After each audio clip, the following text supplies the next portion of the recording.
Assalamualaikum warahmatullahi wabarakatuh teman-teman semua. Ya, alhamdulillah di sini kita sudah kedatangan kanda-kanda abang-abangan kita dari Dwi Panada. Bang, kalau bisa kenalan dulu nih Bang, biar penonton kita yang tahu nih siapa nih yang ngomong-ngomong depan nih. Saya Immanuel Budi Bastanto. Immanuel Budi Bastanto. Tapi dipanggil Kadek. Bang Kadek Bang ya. Iya. The Basta Selecta. Basta Select. Oh. Nama panggung ya. Nama panggung ya The Basta Selecta. Nama cari duit. Kalau Om, Ya, kakangnya kakang. Kakang ya. Namaku Kang Asep, panggil Kang Asep aja. Kang Asep aja ya. Ya. Ketua beliau. Ketua. Kadek beliau. Om Kadek ini ketuanya ya. Ketuanya saya di bagian rumah tangga, sekretaris. Ya. Anggota kita semua berapa ya? 14 ya? 14 yang aktif sekitar 10-an lah. Yang ngulik-ngulik. Ya, yang aktif. Yang di luar mungkin yang mobile ya Om. Ya. Nah, kita ngomong-ngomong soal Dwi Pan Om. Ini apa sih sebenarnya Dwi Pan ini? Dwi Panada ya. Siapa nih yang mau Abang? Kakang. Aku dulu. Boleh. Oh, ya, oke. Jadi Dwi Panada itu komunitas yang memang hobinya itu ke musik terutama ya, musik. Cuma dalam hal ini yang jadi konsentrasi kita itu musik yang memang rilisan fisiknya itu dari yang kita namakan analog. Musik analog. Musik berbasis analog. Kalau sekarang kan udah berupa file semua ya, entah itu mungkin media suara atau MP4 seperti apa. Nah, cuma kalau kita analog bentuknya bisa vinil atau piringan hitam, kaset pita ataupun juga compact disc atau CD. Ya, CD. Kira-kira gitu sih, kita bergeraknya di musik yang analog gitu. Maksudnya ini kan geraknya ini dari musik yang memang apa Om ya, mau digital kan ya Om. Itu tujuannya untuk apa itu dong? Ya sebetulnya tujuannya sih ya pertama sih kita pengen punya data pendataan kita ya bergeraknya di pendataan. Tujuannya itu kemudian juga karena kita nih memang non profit ya, jadi kita pengen data itu bisa diperdengarkan tanpa orang bisa mendownload gitu. Jadi kalau misalnya Adi pengen denger lagu lama, misalnya salah satu itu lagu lama, ya kita harus datang ke sini untuk mendengar. Saya pengen dengerin ini dong, dengerin. Atau nanti kita ada platform misal di website, silakan didengerin di website misalnya. Oh, jadi dia untuk mendengarkan atau untuk menikmati musik? Untuk menikmati itu.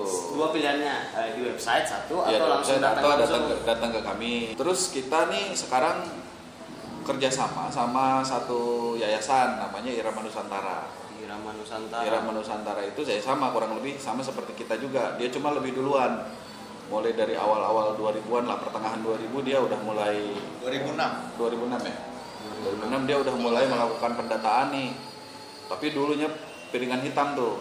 Belum yang kaset pita tuh. Belum, kaset pita baru kesini ya, baru sekarang. Nah, dulunya dia Irama Nusantara itu di piringan hitam.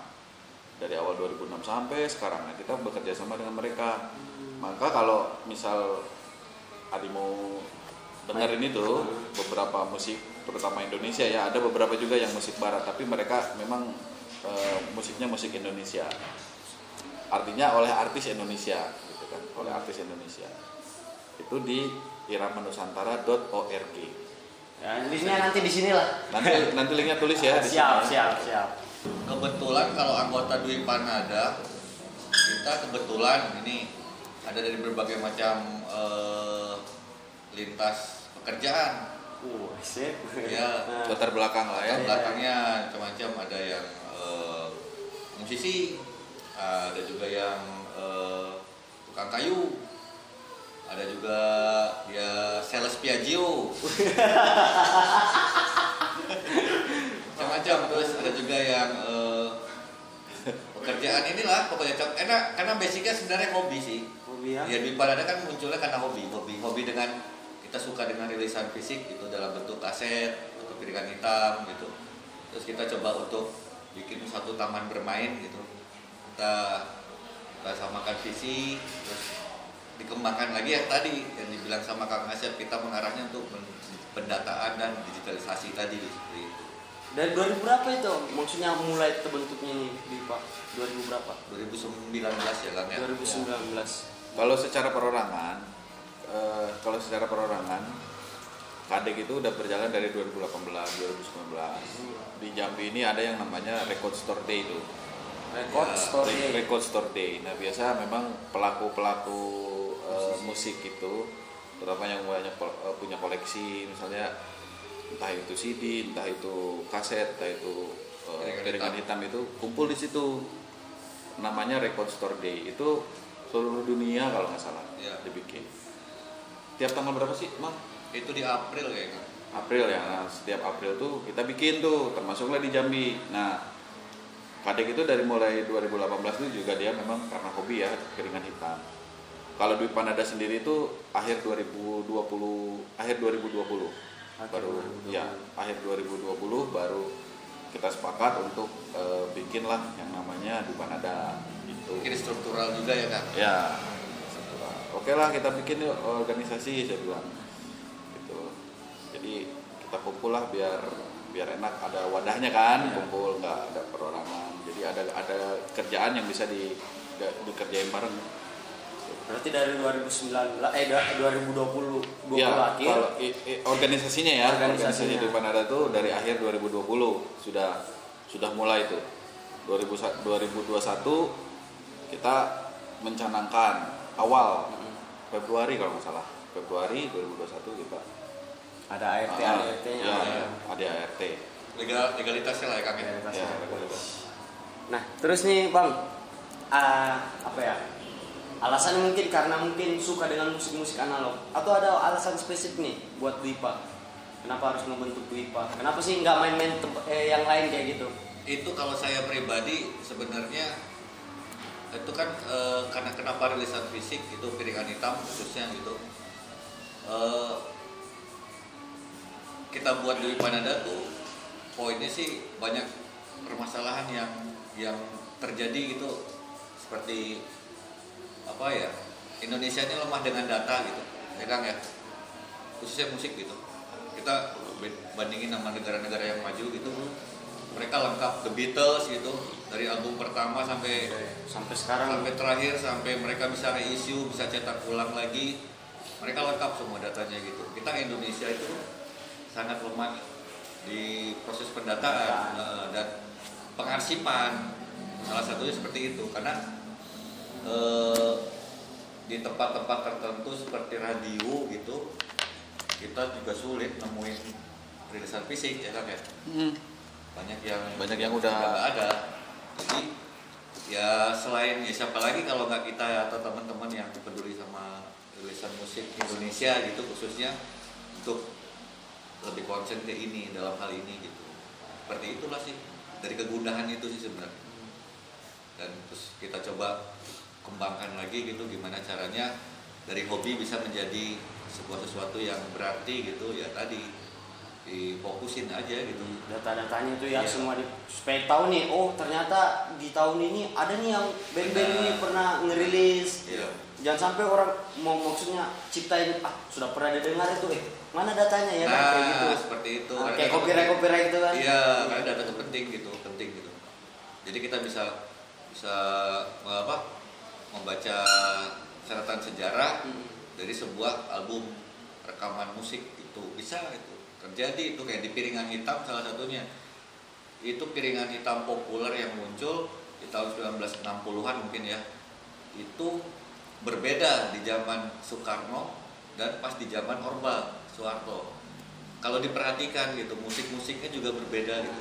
Mengandung A, B, C. Iya, kayak ya. Ada kebijakan si pemerintah. Iya. Seperti itu gitu, benar. Kalau bisa ditelaah gitu, dicek. Kita dengerin lagu-lagu tahun 60-an di saat Soekarno gitu, Bapak Presiden Soekarno menjadi presiden gitu. Hampir semua album piringan hitam musisi Indonesia pada saat itu pasti memasukkan sebuah lagu daerah di satu albumnya. Itu peraturan, mungkin peraturan dari iya, si presiden ini kan. Dan irama-irama yang dimainkan di musiknya berbeda ya kan. Lebih kayak musik-musik lebih ke apa, kalipso, latinnya ada gitu. Nah setelah lengser, zaman Orba, Pak Soeharto yang menjadi pemimpin negara, nah itu berbeda lagi, musiknya udah mulai berubah. Kalau dulu kan kayak istilahnya pus-pus kan sempat terjadi kejadian jadi tangkap kan, karena dianggap musik meniru musik barat gitu. Nah itu jadi sebenarnya sejarah musik itu seru gitu kalau mau digali ya. Iya, kalau mau digali seru. Jadi bukan hanya musik aja, ada budayanya ada gitu, ada unsur sesuatu yang menarik di dalam. Politik atau apa ya, untuk satir-satir kayak gitu. Iya, seperti itu. Nah kalau ini Om, kan ini banyak nih dari depan tadi kan kami masuk nih. Itu apa semua didapatkan, ada nih yang mau nih. Untuk saat ini paling ngumpulin ya kan.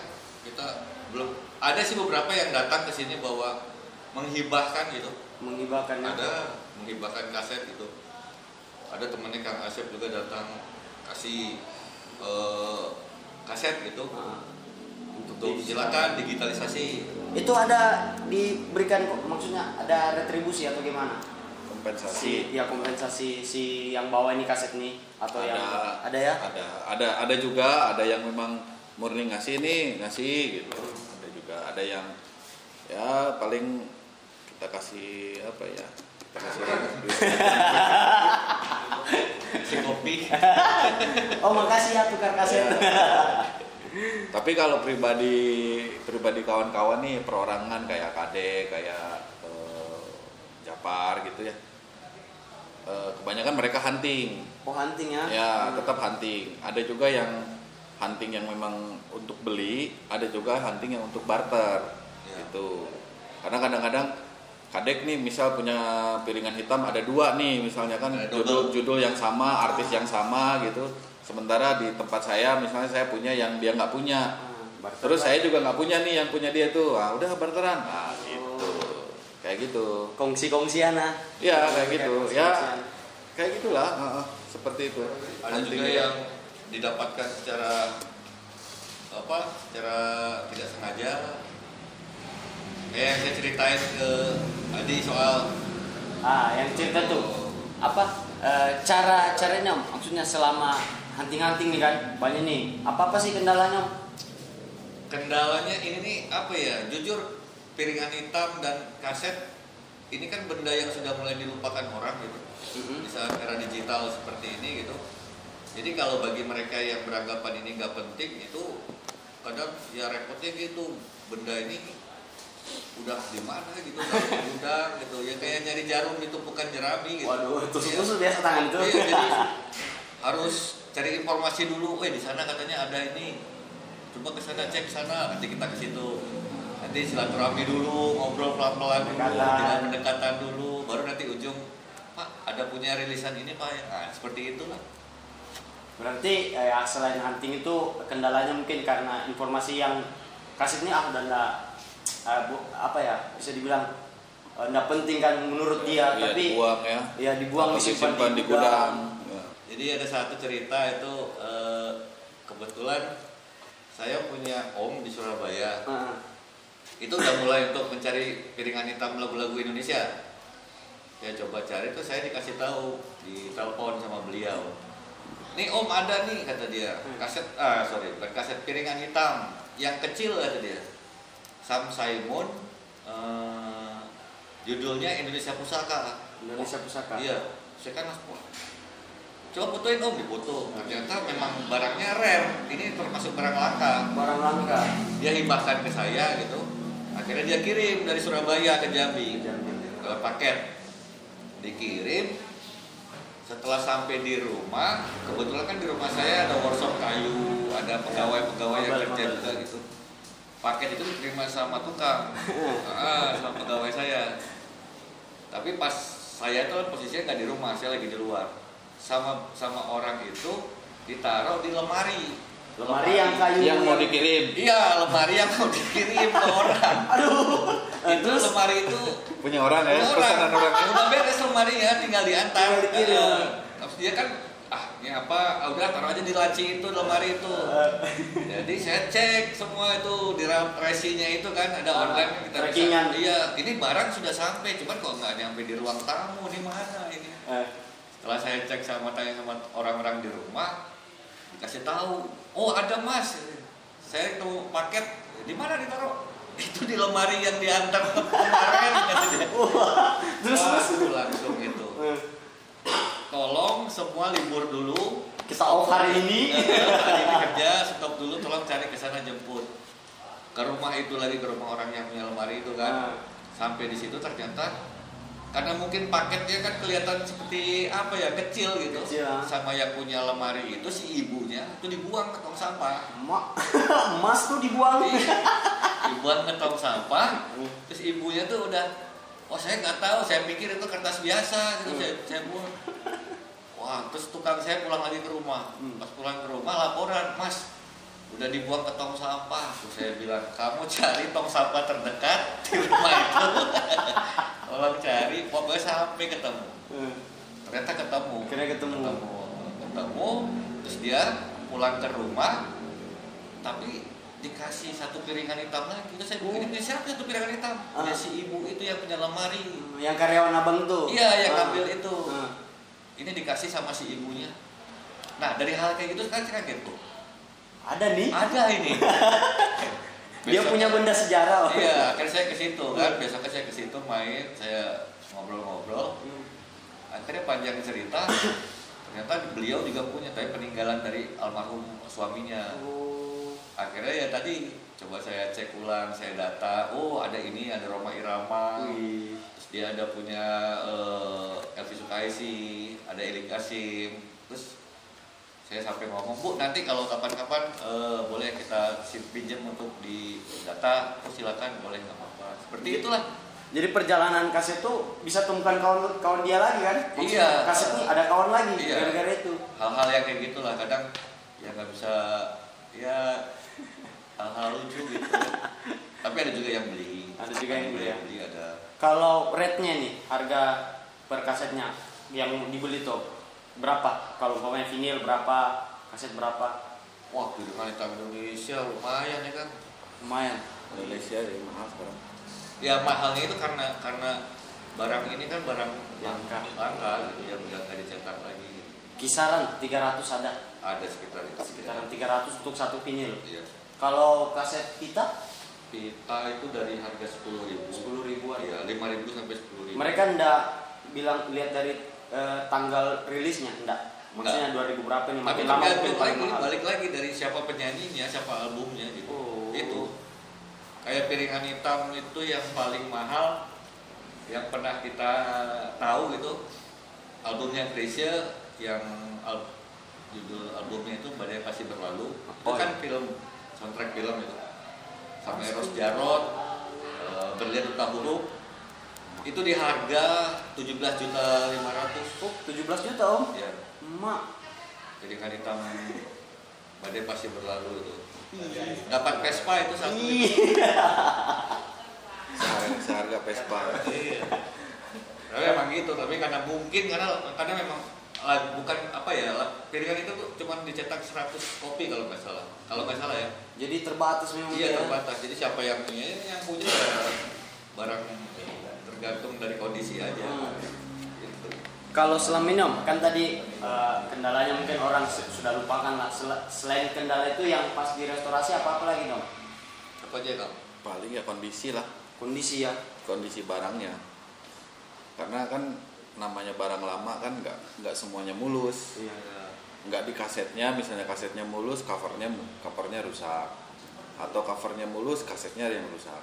Begitupun juga sama kayak vinil itu, piringan hitam. Kadang-kadang juga udah tracknya udah yang rusak gitu kan. Kalau tracknya rusak ya otomatis suaranya nggak ada tuh. Gitu. Beberapa tracknya itu rusak misalnya gitu. Tapi kan udah ada tadi nih kita lihat proses pembersihan menggunakan alkohol itu apa ya, bisa membantu ya? Iya. Tapi tergantung kerusakan. Kerusakan juga. Kalau sudah rusak tuh nggak bisa. Kadang-kadang kita juga pada saat proses yang kita kan sekarang lagi ada project untuk pendataan kaset ya. Nah pada perjalanannya kan kita kekurangan koleksi nih. Kita koleksi dari yang punya kita pribadi gitu kan ada, tapi kurang dari tidak memenuhi ya.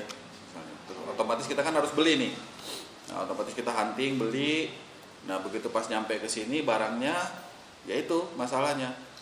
Sementara kan kita harus 3 tuh, suaranya harus bagus, covernya harus layak tayang karena orang harus lihat nih kondisi pada saat pertama kali dia dikeluarkan dirilis itu seperti apa kan gitu.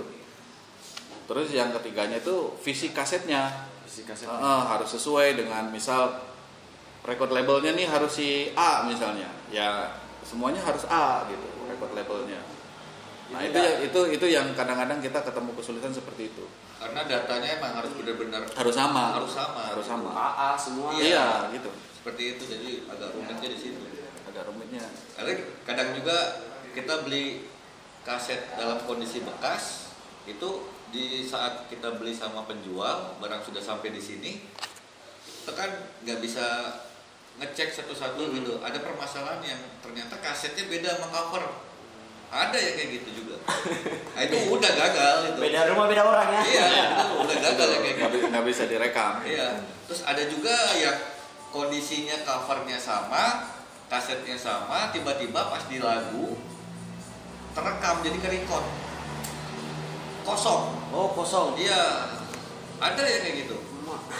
Lumayan sekali kosong tuh bisa durasi bisa 20 detik. Kalau 20 detik kan lumayan, lagu hilang 20 detik terjeda itu ya. Iya. Nah, itu kan jadi PR juga buat kita gitu.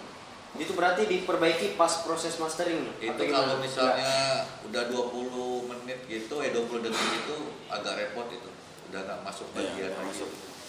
Nggak masuk kategori, nggak lolos lah gitu, nggak lolos. Nggak kita rekam ya itu. Kayaknya kita cut dulu, kita perbaiki dulu Tom. Wah, jatuh terus ini. Oke, kita lanjut lagi kan ada tadi sedikit trouble sedikit lah. Background jatuh. Background jatuh. Nah, Om ngomong-ngomong soal musik lagi Om ya. Ini kan kadang kalau musik mau dirilis kan itu kan sudah berarti dia sudah dapat royalti. Ya kan sudah dapat musik yang dirilis itu dapat royalti. Nah, apakah yang dari mastering ini mau dijadikan royalti juga atau gimana, atau bagi dua dengan si ininya atau gimana? Enggak. Sebenarnya kan kita hanya apa ya, cuman bukan menduplikasi sih.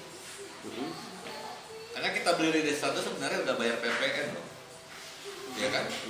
Orang yang membeli pertama kali kaset atau piringan hitam itu udah bayar pajak sebenarnya gitu, udah dapat royalti sebenarnya, udah mendapat apa ya.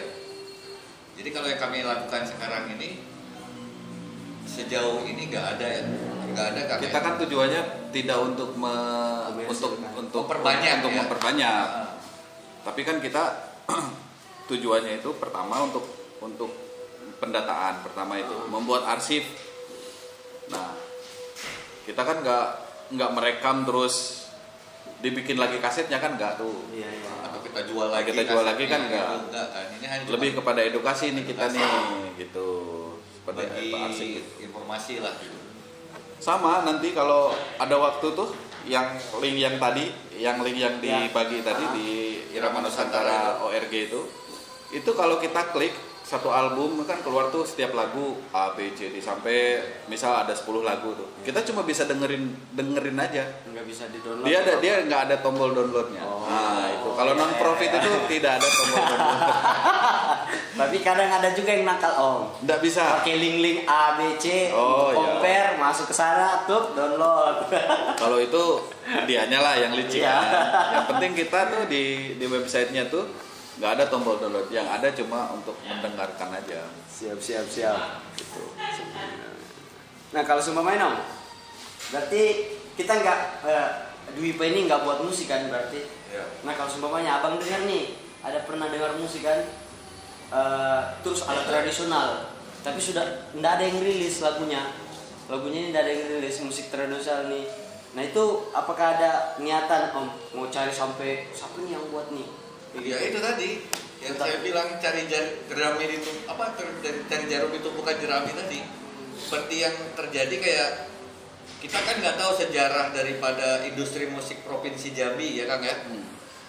akhirnya kita coba untuk di kota dulu, di kota Jambi ini, di kota Madia kita temukan beberapa kaset yang dirilis pada tahun 90-an gitu. Terus kita juga dapat dari penjual di Palembang kaset rilisan Kerinci, ternyata lebih tua.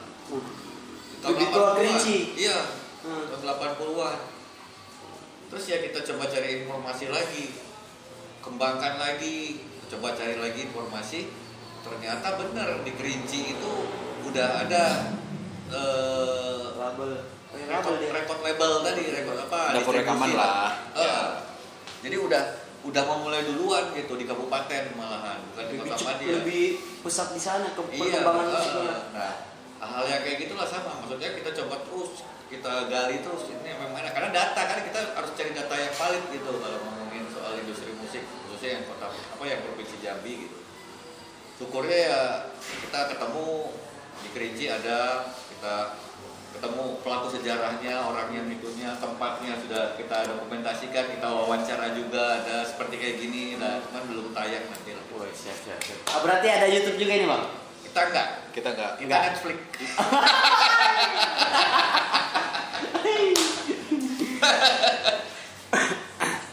Berarti outputnya enggak ke Spotify, Juk, enggak, cuman ke Irama itu ya? Irama Nusantara. Nanti insya Allah lah kita bikin juga lah. Iya, bikin juga ke depannya. Analog ya, yang jenis analog. Ya. Website sendiri, Biopan ada punya website sendiri, siapa tahu nanti kita coba ke situ. Benar ya? Harapan ya Om? Harapan? Ya. Boleh nih, kasih harapan untuk pelaku industri musik analog atau kemana ya? Dunia musik lah, perdunian musik kan. Ya kalau saya gitu kayaknya kan konsennya tuh di musik Indonesia gitu, khususnya ya spesifikasinya tuh musik Indonesia di Panada gitu. Ya berharap buat anak-anak muda gitu yang sekarang itu lebih bisa menghargai apa ya, musik Indonesia khususnya gitu. Kalau kita bisa menghargai musik Indonesia ya secara nggak langsung kita harus tahu sejarahnya dulu, penyanyinya siapa awalnya gitu, kita tahu Gesang seperti apa, nyanyikan lagu keroncong seperti apa gitu. Oke, kita tahu musik zaman sekarang gitu, tapi kita jangan lupa sama akar lah gitu, budaya gitu. Ya kita harap itu tadi harapan kita ya, apa ya, anak-anak muda Indonesia sekarang lebih bisa menghargai musik Indonesia, apresiasi musik Indonesia seperti itu. Kan sekarang Om itu kalau soal ini kita nyeleneh sedikit nih, soal cover gitu menurut abang gimana? Oh, cover lagu. Ya kan kadang dilupa nih siapa penciptanya, yang naik trending siapa yang cover, ini yang punya lagu kadang lazy lagi di YouTube itu ramai. Ya itu kan cover itu menurut abang kayak mana? Gimana tukangnya? Iya. Aku no komen lah. Aku no komen. Karena kadang tuh yang mengcover tuh yang lebih ngetop dari penyanyi aslinya kan. Iya. Itu yang jadi masalah.